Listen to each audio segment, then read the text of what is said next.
we're back doing another coach's desk. I put out a poll, two actually, for two different things. One was topic-based and one was a poll that we put on Facebook today about clitoromegala and whether or not sucking on one makes you gay. There was only 4 public responses, but I had over 20 private responses, which also makes you gay because you didn't have the balls to post it on the public profile. After that, I'll probably just say everyone who posted it in private and get your name out there anyways.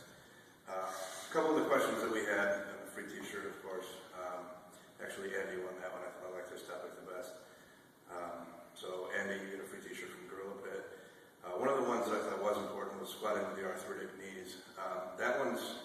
There's a lot of research out there, and it really depends on how bad your knees are, what your pain tolerance is, what your diet is, things like that. There's a lot of supplementation that you can do to help stave off a lot of the arthritic pain that you're suffering from. One of those things, obviously, is like shark cartilage, glucosamine and chondroitin. A lot of people swear by it. The research behind it is really common to like a placebo effect. There's really no scientific basis on it actually working. A lot of people swear by like the coral calcium, things like that. Excuse me. One of the things that I found most useful for my knees when they were sore was the Reband neoprene knee sleeves. You can still order those off of jackalsgym.com. Go with the blue ones. The new gray ones are crap. But I think the only person or the only website who's still selling the original blues is Jackal's Gym. And those are the Gillingham brothers, their website, www.jackalsgym.com. If you go into the Reband section, you can get those. And also check out, it's a horse cream. They use it on horses, and it kind of heats your knees up or any sore spots that you have.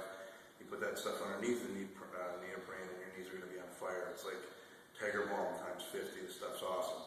It takes away any soreness. Try to stay away from a lot of the Aleve products if you continually take them. Every once in a while is fine, but it will start to erode your stomach lining. Make sure your calcium supplementation is okay. Work your weak spots, your stabilizer muscles, your patella tendon. And when it comes to squatting, especially with arthritic knees, is don't Olympic squat. If you're squatting quad and patella tendon dominant, your knees are just going to hurt worse and worse and worse and worse. Learn how to do a powerlifting squat, which means all the weight is on your glutes, your hamstrings. You're squatting with your hips, basically. It's a back and forward movement, not an up and down movement. Excuse me. A couple of the other topics on there were vagina. I don't really see how I can get into that on the coach's desk. And that was all it said, was vagina. So, sorry, I don't know what you want me to say on that. I like vagina. Outside of that, you weren't very specific. One of the ones was working with teens.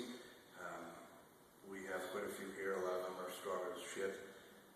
One of the teens that we have here, Brandon, has the IPA world record for teen deadlift. He set that last year. We'll probably be setting 3 more world records this year at the IPA election meet in July, which we'll all be at. We have another one, Zach Horvath. He's 14 years old. He's already squatting over 500 and pulling over 500. And his bench is somewhere between 250 and 300, I think, for a 14-year-old. It's pretty astounding. And these teenagers are going to be the foundation of our next future of, weight sport, powerlifting, strongman, whatever you're into. So more than anything, I think it's more important to work with them than I think it is to work with adults, because you and I are going to fade away into oblivion and no one's going to remember us, but it's the legacy that we leave behind with the kids in our gym. If they don't behave, I'm a big believer in corporal punishment. Bust that motherfucker upside the head until the weight meat shows, and that'll straighten them right up. So the winner question was, does sucking on the big meat clit make you gay? Now, this was pretty specific, and we're talking about a testosterone-driven clitoris that looks like my thumb. There was kind of a half and half on that. It was about, maybe 52 to 48 on the split. 52% said yes, it was gay, and 48% said no, it doesn't really matter. I don't know. I'm thinking, yeah, it's kind of gay. Anytime your chick's got a more pronounced jawline, forehead, and forearms, then you're the bitch in that relationship. So, sorry guys, but you're the one sucking the dick. So that's my opinion on the coach's desk, and we'll see you next time.